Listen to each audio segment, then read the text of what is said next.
For this final closing plenary. It's a really important one. I think it's a strong way to close this whole summit, and by focusing on how we are going to get there in time. We've talked about the urgency. We know we need to act, and we have a great panel to inspire us and send us on our way to do just that. So I invite our panelists to come up on stage and have a seat, and I will turn it over to President Robbins to moderate this final panel. Thank you.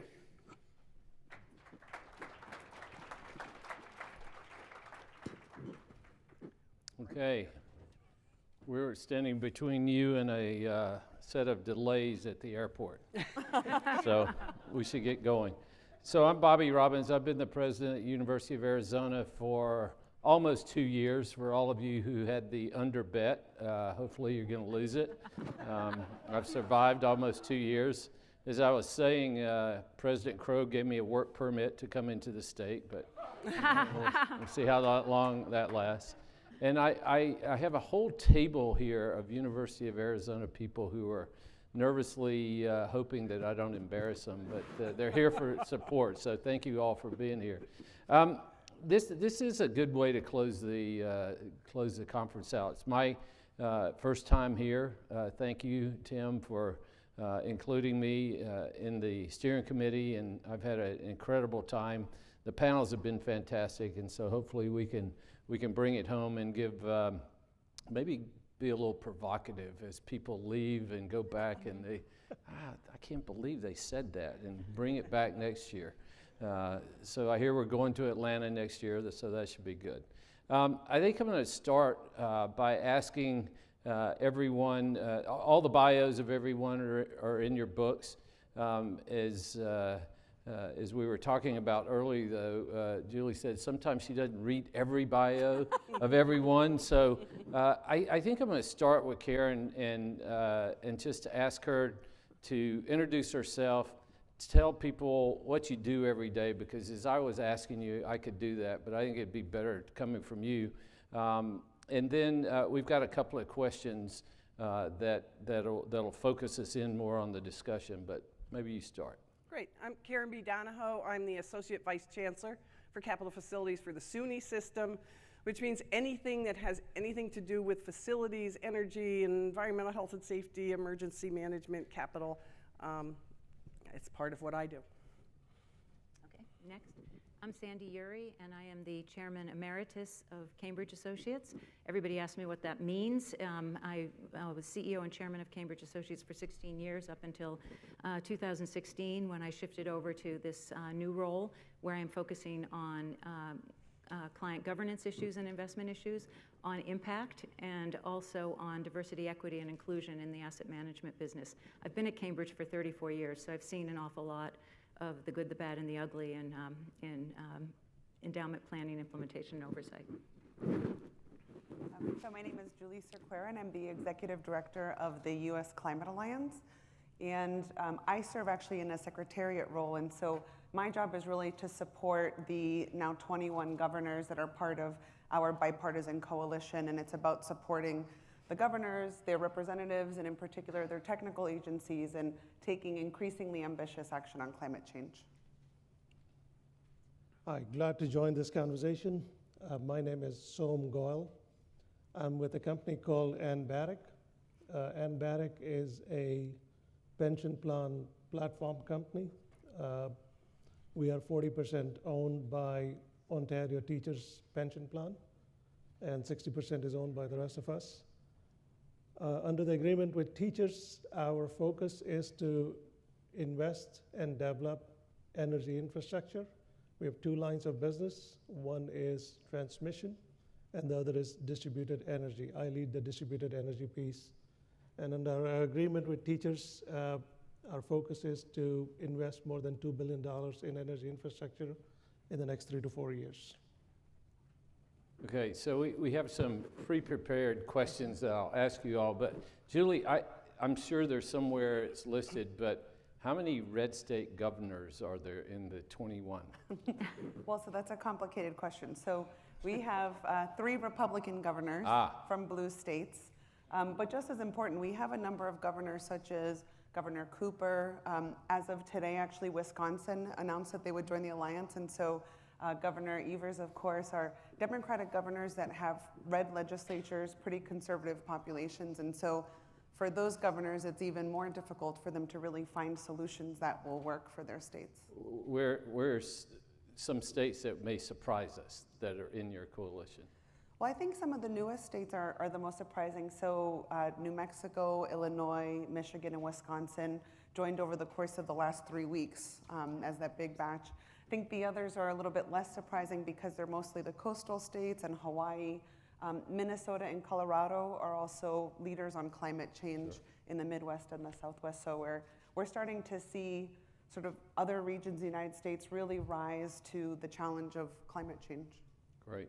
So Karren, I'm going to start with you, your question. The SUNY system is massive, and you've got a really big job. Tell us how you work with state government to focus that massive system on issues around climate change and resiliency and adaptation. So thank you, Bobby, for that question. It's excellent. SUNY is really, really fortunate that we have a strong alignment between Governor Cuomo and Chancellor Christina Johnson. Christina Johnson actually served as Undersecretary for Energy in the Obama administration. And both her and Governor Cuomo have lofty goals related to this. So the governor most recently just set a new goal of 70% clean power by 2030 and 100% by 2040. In addition, Chancellor Johnson has committed to 100% of our renewable grid-sourced electricity, along with all new buildings are going to be designed to be net zero, capable, and low EUI targets for all new renovations. So to give you a bit of context as to that size, SUNY is a comprehensive system of 64 campuses across New York State. We have research universities, liberal arts, tech, and community colleges, plus 3 hospitals. We have nearly 500,000 students and a $189 million utility budget. We also represent 40% of the state-owned facilities, so our success is really important to the state's success. So to achieve the state's goals, the governor is looking to develop 9,000 megawatts of new offshore wind, 6,000 megawatts of solar, and 3,000 megawatts of storage. Now, this is all right in line with the state's plan, our goal to add renewables to SUNY's to get to that 100%, and we need 1,000 megawatts of renewables to get there. New York also plans some other initiatives that involve SUNY. One is a carbon to value, or C2V, innovation agenda. This actually is going to create the Carbon Works Foundry, a new incubator and accelerator devoted to focus on carbon harvesting, capture, utilization, and storage. And the New York State Energy Research and Development Corporation, Authority is their last, NYSERDA, will provide $15 million to get this started. So SUNY researchers and other experts are expected to work with industry partners to bring the concept of C2V to reality. But the governor's office also recognizes that to really reduce our dependence on fossil fuels, we have to do something about our existing building stock, and particularly about the heating systems related to those. So to get there, it's going to require some innovation and disruption to the building industry. So 2 years ago, I received a call from the governor's office that said, go out to this website and watch this little video. The website is called Energy Sprong. And it is a program where we are going to be working with NYSERDA and the Dormitory Authority of the State of New York to select a building and create this new product. So we just issued a design build for this. And it's going to be called Retrofit New York. And it's a very disruptive idea that's going to change the way the architects, the engineers, and the contractors all work, and it's going to involve the manufacturing industry. So picture a typical 3-story brick-faced building with standard punched windows that's used for a residence hall across thousands of campuses in the States. And watch these trucks arrive at the campus with pre-manufactured panels that are 14 to 16 inches thick, that include the windows, the doors, the full exterior, and come in and get placed on those buildings, and a full new roof that includes solar, all just coming in and being set in place so that within a week, we have a whole new environment for that building. It really becomes a passive style building in that short period of time. The final step of that is replace the HVAC system to a much lower sized system, downgrade the size, but also electrify it. In Europe, over 21,000 homes have been done like this in the past 6 years as part of this program. So we need to electrify the buildings as well as part of this and take them off the fossil fuel central heating plants and replace these with geothermal or other clean energy sources. And all of this is disruptive because we need to develop manufacturers that are going to actually do this. We need to get the architects and the engineers to look at our buildings in a different way. And we really need to get the contractors to think about, how can I take advantage of manufacturing in this construction project, as opposed to trying to build this type of change on the building site. So there's a lot to go on with that. We're really excited about it. But lastly, I want to say the governor and the chancellor have also recognized that the importance of workforce development, and that this is a critical step to achieving a clean energy economy. So not only will Retrofit New York require changes in the workforce, but also the move toward electrification, the increase in geothermal, related energy storage, all of those require new capabilities in the workforce. So an additional $15 million has been provided to SUNY to provide new and expand existing clean energy education programs. We've awarded $6 million already, and the rankings for the next batch were completed this Monday. So SUNY's lucky to have a chancellor who's a champion of our fight against climate change, and a governor who gets it and who recognizes that investment in new renewables, new ideas for existing buildings, and more workforce development are critical steps to help New York State to lead in this urgent battle. Okay, so what about the, we talked earlier, I asked you the question about 64 campuses. That's a big system. And there's inevitable tension between the chancellor, the governor, and all the presidents who run each of those campuses. Where's the money come from to do this? And how, if I am running one of your 64 campuses, am I told I have to get the money to pay for these things? Is it a matching program?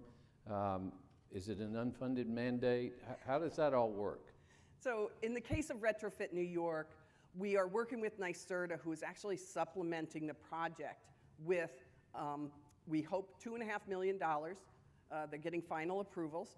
And that's going to make the difference between doing a standard project and now doing this special Retrofit New York project. We are also working with NYSERDA to develop a pipeline. I have 480 residence halls, and of those, 160 have needs currently for envelope and HVAC within the next 5 to 10 years. So we're creating a pipeline so that we can start to develop this, because we know at first it's going to be too expensive. And so we've got to do more and more of them until we bring the cost down so that it becomes parity and easy to do. Great.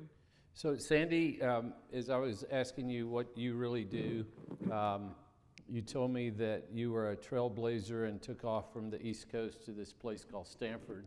Many years when ago. when you took your husband back to see Stanford for the first time, he asked you, what did you know that I didn't know? How did you figure out to come to this place? But you went back to the East Coast and have been doing a lot of great advising of endowments of major universities and foundations. How can you advise them, or what's the strategy? We heard from Jeremy yesterday, these incredible returns in investing in clean energy. Mm-hmm. What's it going to take so that each of these endowments make money but still Mm-hmm. go to the mission? Okay, well, first of all, let's talk about the gap that exists if we're addressing how to keep the temperature from rising to 1.5 C by 2050. The International Energy Agency estimated in 2017 that it would be $3.5 trillion a year, each year, between now and 2050 to accomplish that in terms of investments. Now, the aggregate total of all higher education endowments in the United States is around $600 billion. So think about that, 3.5 trillion a year for, let's say, 30 years versus a 600 billion aggregate sum in total higher education endowment. This can be a little discouraging, but I don't think it should be, because I think traditionally higher education has led across so many fronts. When I think about the investing world, it was higher education that was first to invest in venture capital, in private equity, in hedge funds. I know that's that's a dirty word sometimes, but they do have a role to play. And in fact, other investors followed. But I think, have I lost mic? So I don't think people in colleges and universities should be discouraged by this gap. In fact, I think they should be energized by it and how they too can lead. I don't think my mic's working, but well, I'll try and speak up. So I kind of approach it and say each institution is different. Each institution has a different set of players sitting in the investment committee room, different professional staff, a set of different advisors. And so you have to start by saying, you know, what is the role of this endowment in our institution? It's highly customized. What is the role of the fiduciary, and who are the fiduciaries in the room? And are they more traditional, or are they forward-thinking? I think we have to expand the conversation that fiduciaries are having and make them understand that their sole purpose is not strictly to maximize or optimize the risk-adjusted return in the very limited way they may be thinking about it. We were all trained in business school, 20, 30 years ago, and so we have a particular view of this.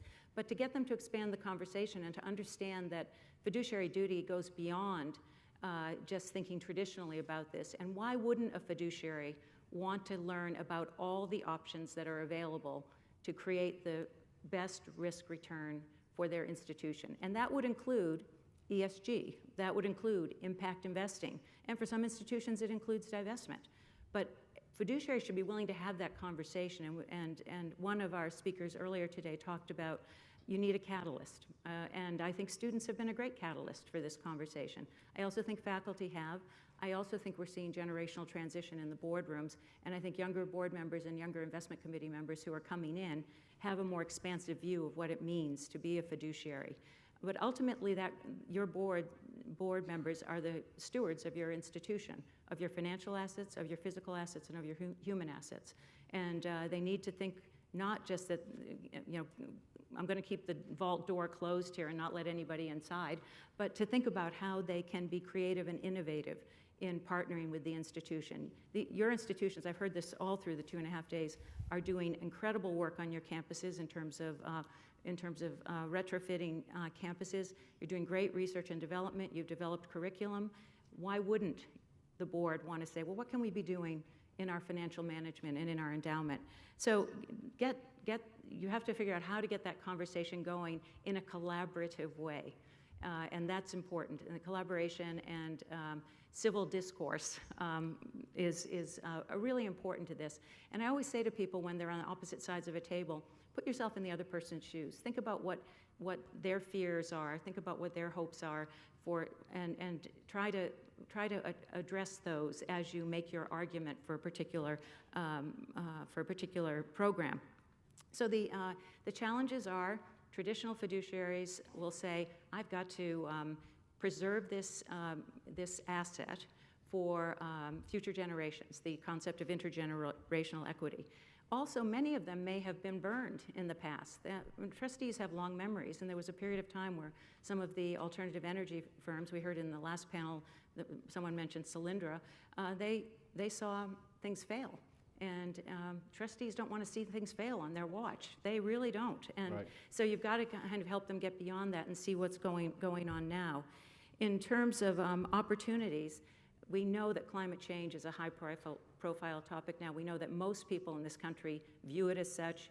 And I've got to believe people in your boardrooms view it as such. I know there's some climate change deniers in the room, but I bet there are plenty in the room who think it is a problem. So you've got an advantage. The topic is on the table broadly in the country. You've got the new IC members I mentioned, the next generation coming into the room. Engage them in this conversation. You also have the emergence of more choices. What we see in our research of investment managers is that more and more good managers are creating investment products and strategies in the ESG space. And some of them have quite good track records. You've got to do your due diligence. You've got to underwrite them and make sure they're appropriate for you, but there are more and more opportunities every day. And then there is just an increasing awareness that ESG is just plain good investing.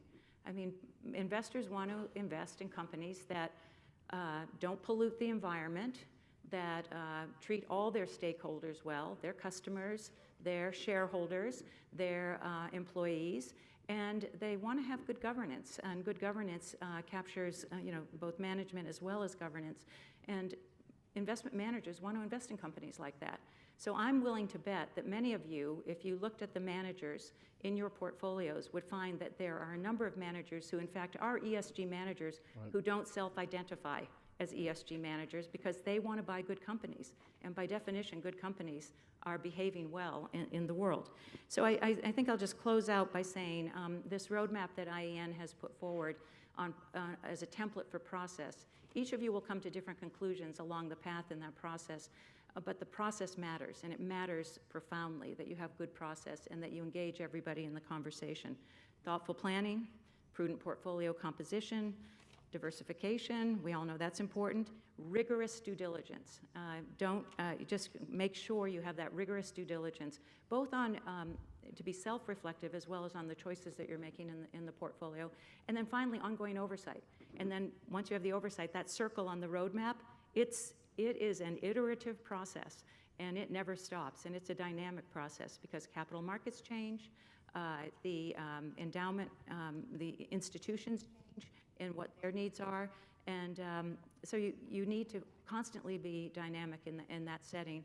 And good fiduciaries know that, and they will engage on the full set of choices that are available. If you present ESG as something separate, probably not the best idea, but if you present it as part of a continuum of good choices, then fiduciaries need to look at it. So I'll stop there. So I'm thinking of several institutions of higher learning in Texas, for say, who the trustees, the fiduciaries would say, we live in a carbon-based economy and it's going to be that way for a long time, and we're in Texas, for God's sakes.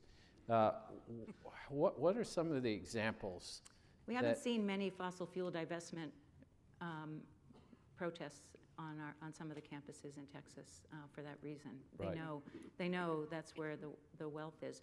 But you can so I think it's going to be problematic. Where I was going with this is, tell me I'm not asking you for any hot stock tips here, but where can you actually make money, right? What are some of the things? Is it battery technology? Is it retrofitting companies? It's really across the sustainability spectrum.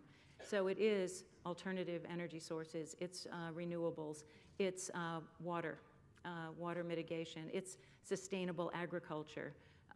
Publicly traded companies that make money. Some of them are, but some of them are private. So the choices go across. We have about 800 strategies now in our database.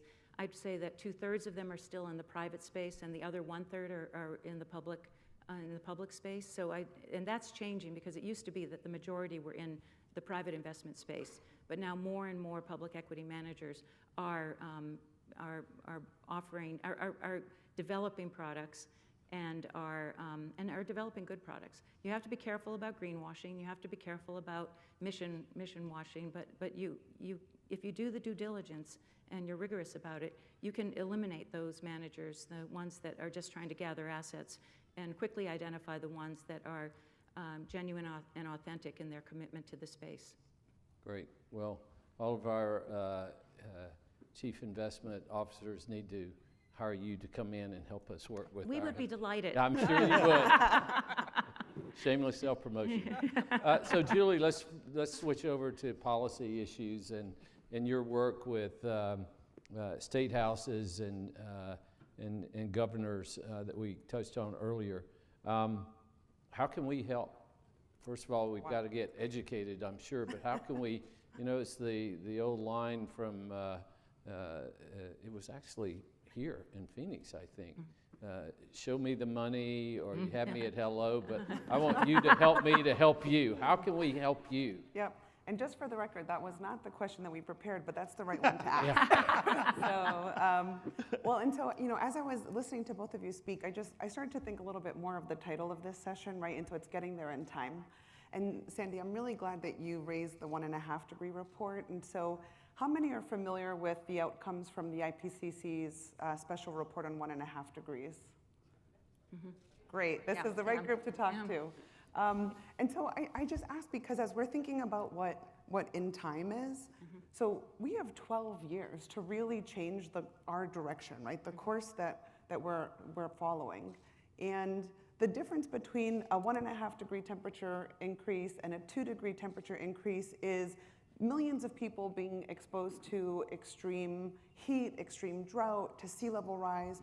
It's the loss of our coral reefs. Can you imagine a generation of kids that never get to see a coral reef, never mind all the fish, right? The fish populations that are lost. And so the impacts are really catastrophic, and I don't think that we're being ambitious enough, either as states, as cities, as universities, as a faith community, and we have to figure out ways that we can work together to be able to really scale up and accelerate the implementation of increasingly ambitious climate actions. And so, one of the reasons that we came here to observe and to listen, to understand more of what you're doing, is to just understand in what ways we can work together to really help our states and to help you be more ambitious. And so our governors, when they join, they commit to, collectively trying to reach their share of the U.S. nationally determined contribution, which was a 26 to 28% reduction by 2025. That's not enough. It was never enough, right? We have to do more than that. And so as we were thinking a little bit more about this, I think there were kind of 4 specific ways in which I think we would really benefit from cooperating with you. And I think the thing that's really important to understand is our governors and their staff have big ambitions for what they want to do on climate change, but we consistently have capacity gaps. And so we rely a lot on NGOs and university partners to help fill some of those gaps. And so I think if we were to put this into 4 buckets, the first is just looking at your students. And the more that climate mitigation and resilience can be integrated across the curriculum and not be siloed, I think the more likely you are going to have a workforce where everybody understands that there is a resilience and mitigation component to all of our jobs. It's not just the resilience expert who should know how to do that. And you are not only creating the workforce of the future, but you are also shaping the values of a whole generation. And being in this room sort of reminded me of when I was an undergrad, and I think you've heard this story before, but I was an undergrad, and we're out there dressed as cans, just trying to get the university to recycle, and it took us years, and I don't even think that we actually succeeded. I think by the time I graduated, they still weren't recycling, but it just felt so insurmountable. And now we wouldn't even imagine having institutions not doing that, right? And climate change is such a bigger problem than recycling was, but it was shaping those values so that the norm is that we are protecting the climate and that we're protecting our communities and we're protecting public health, right? And so you have the power to shape those values so that the workforce of the future feels like that is at the core of what they're doing, and we need your help to be able to do that. There's also opportunities for some of our government officials to be teachers or professors in these universities so that the education that kids are getting is as practical as possible so that they're walking away with the toolbox for how they can actually take research and policy and turn that into something that is very practical. The second is just focused on engagement with local lawmakers. And for a number of the states, as we talked about, where they've got legislatures, for example, who still are full of people who are climate deniers. We really need your help to actually be advocating for more ambitious change, for applauding leaders when they're actually sticking their neck out to do something ambitious, to try to change the discourse in our states. And even if you're somewhere where you can't talk about climate change yet, pushing policies on energy efficiency and clean energy, on protecting our natural resources, because those are the best carbon sinks that we have, even though CCUS has some potential, right? But pushing the envelope on the solutions, even if we can't talk about climate change yet, I think is still really important and a critical role that you can play, and that builds this ground wall of support that allows our governors to be as ambitious as they can be. The third is also just the innovation role that you play. And so I cannot tell you how frequently, so I used to be with the federal government. I used to work at the State Department in our climate office. And I cannot tell you how important it is to have universities and NGOs being the ones that are at the cutting edge of what is new and possible and innovative, and bringing that to us, because when you're in government, it's much easier to just say no to things than it is to say yes, right? You really get boxed into sort of what is actually possible. But when somebody comes up with some great idea and figures out how to make it feasible for you, that's something that we can embrace. And so, UC Davis is one of the examples I like to use, because they're the leading thinkers on the 3 revolutions. And so as our states are thinking about how they integrate autonomous vehicles, zero-emission vehicles, and shared rides as a way of reducing what is the fastest growing source of emissions in our sectors, which is transportation, those thinkers are the ones that have to be at the table to help inform that policy. And the fourth and final piece is just investment, which we've been talking a lot about, especially today. And so both you and our states are trying to figure out how they can mobilize more investment, how they can get resources through opportunity zones, through impact investing, through institutional investment. And we're all looking at best practices for how we can reform our procurement practices so that we can really incentivize lifecycle asset management and implementation. And so I think there's a ripe opportunity for us to be sharing our best practices on performance-based infrastructure, for example, and implementing training programs that are really going to produce the next generation of finance, resilience, and other leaders that, again, are going to shape their workforce that enables these policies to be realized. Great. So I'll stop there. Sorry, I've talked a lot, but No, that's good. it is an exciting question and opportunity for us. So Sandy brought up the idea of civil discourse. Another shameless U of A self-promotion. We have a wonderful Center for Civil Discourse that's been successful, and 23, I think, state legislators sitting down and talking about. I would love to see the overlap of where our center has been and where you've been. I bet you it'll be quite an overlap. And that center came out of a tragic shooting with Gabby Gifford, and today we saw that her husband finally jumped in. And he's an astronaut. Obviously, they're going to be focused on gun control, but also one of the other things that he mentioned in his announcement is in climate change and the environment. So how can we mobilize these other things like the Center for Civil Discourse to come together with you and what you're trying to do to work on some of these resilient state houses? Yeah, well, and I mean, I'd love to learn a little bit more about the center, and I would almost kind of kick that question back to you. Yep. I think we are open for collaborating with, whoever wants to work with us to bring government officials to the table, if that's what makes sense, to have an open dialogue about what those opportunities are. But I would love to iterate on the concept a little bit more and see what's possible. So, you're a little different in terms of where you get your capital to invest. You have a pension fund. You were telling me a little bit about it before. It's a teacher's pension fund that are, as you saw it, redirecting capital back to education. Can you elaborate on how you make your investment strategies, and can it be duplicated in other states? Sure, thank you. Well, the panel is about getting there in time, which connotes urgency. And urgency means action, and I think that's kind of where we come in. When we have gone around talking to different universities, campuses, education institutions across the country as we launched our Smart Energy Campus business over the last year and a half. One of the biggest challenges that has been pointed out to us every single time has been capital constraint. There are lots of plans, lots of motivations, a lot of commitments, but it's very hard to find the capital to be able to carry out what needs to be done. And that's kind of where we come in.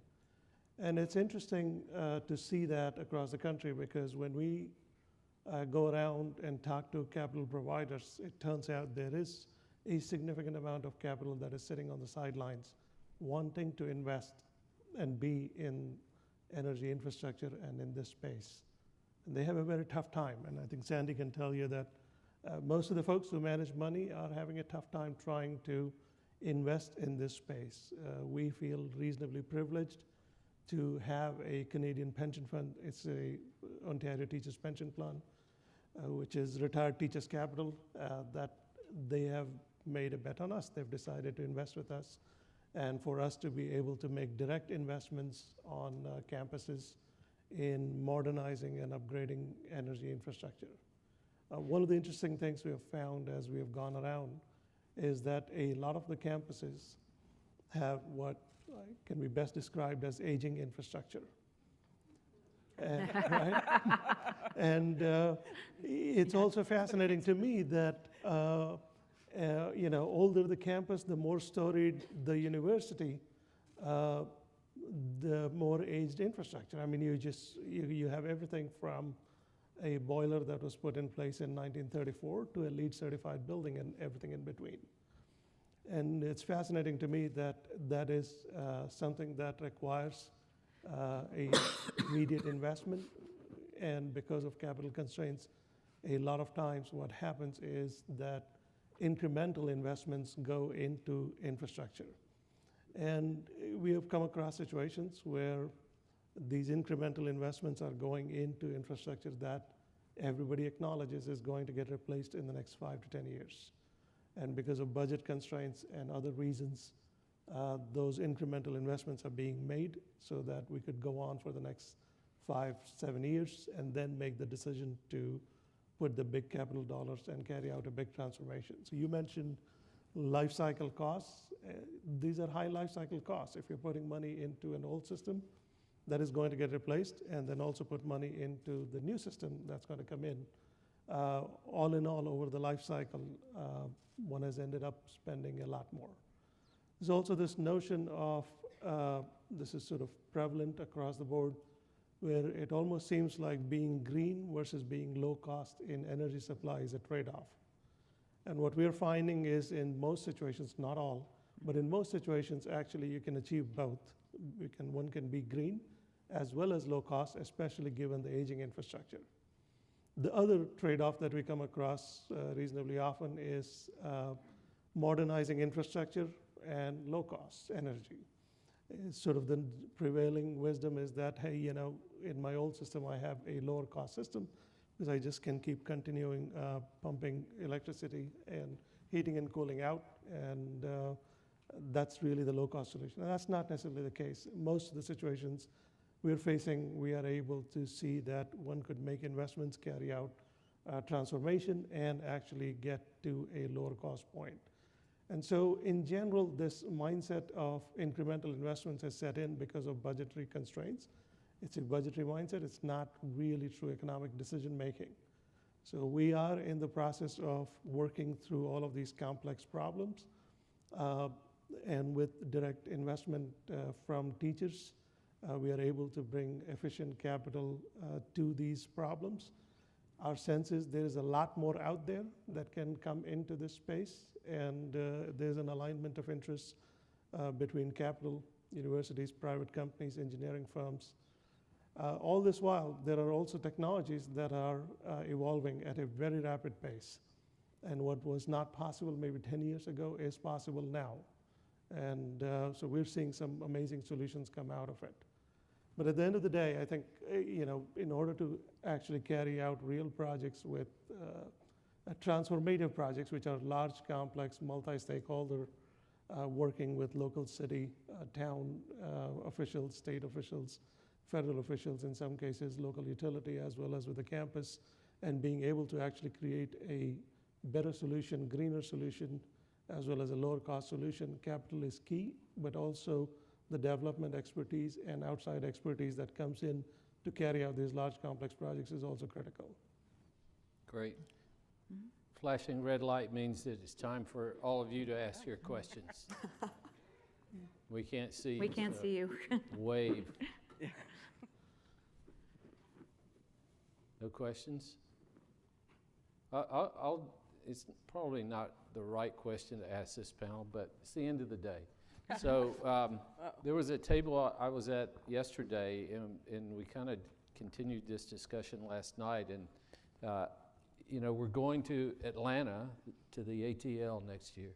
And the last time I was in Savannah, I flew in, and they were talking about a nuclear power plant that was being built on the Savannah River. And so I looked at an article about how there's some tension between the investor in building this plant and the local utility, and there was already one that was stopped in South Carolina. But maybe, Julie, does nuclear energy ever come up in the discussions in the state houses? Yeah, and I mean, nuclear is a very difficult issue, and everybody has a different position. So we as the Alliance don't have a unified position on that.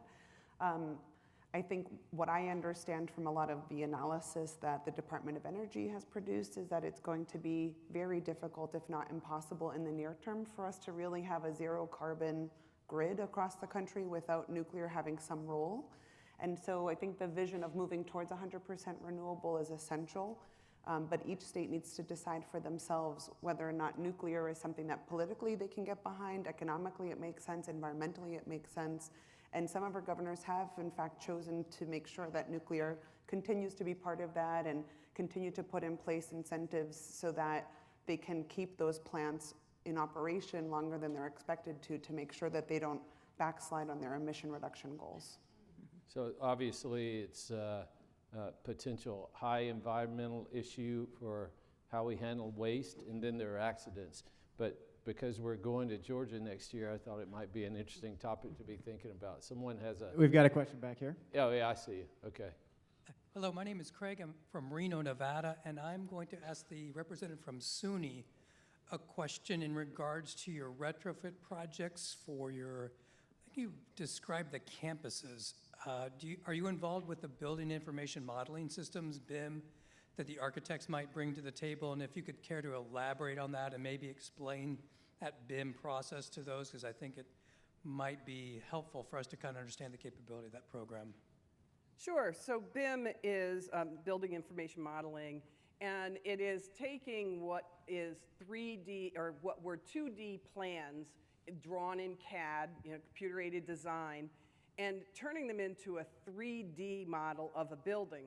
And the benefit of that is that you can actually locate all of your piping that's up above your ceiling. And there's lots of stuff up there that you're not seeing. You can locate all of that. You can determine where the interconnections are between different runs of pipe. And water pipe, because it's under pressure, can pretty much go anywhere. It's okay. But sewage pipe has to have a slope to it. So you have to make sure that you understand that slope and whether it's going to then interfere with something else. Electrical conduit can only have so many bends or you won't be able to pull wire through it. So all of these different things are all built into the model. And then the model actually becomes something that's beneficial to maintaining the building and understanding and keeping the building functioning well. With Retrofit New York, we haven't gotten to that point where we're even looking at our BIM models for this because we're just issuing our RFP for the design build. But it will be important as we go through that to really look at that and look at the BIM model and then see how the building's going to perform based on the information that's in that model. So do any of your campuses, I'm assuming to a certain degree some do, but do you have cogeneration on your campuses, and how does that play into the whole calculus? We have 3 major cogen plants, one at Stony Brook that's 39 megawatts, And during Superstorm Sandy, they were able to make the decision that they were going to island the campus. And so the campus was functional throughout that storm and the aftermath. While their neighbor campus, Old Westbury, who also has a cogen plant, but doesn't have all of the proper interconnect yet to the grid, was unable to island and was out of power, even though they had a cogen. Right. And then we have one up in Potsdam as well, where they experienced in the 90s a really severe ice storm that it actually took the large transmission lines, towers down, and put the area out of power for a long period. So they have one mostly for their resilience. Other questions? I think, That's it? Oh, We're done? That's it? We're done? you're clear, you want to have the last word, President? Well, just thanks everyone for hanging in here with us, and I just wanted to thank the panelists for their thoughts, and for the U of A team who came here and stayed till the end. We're so strong. So thanks everyone.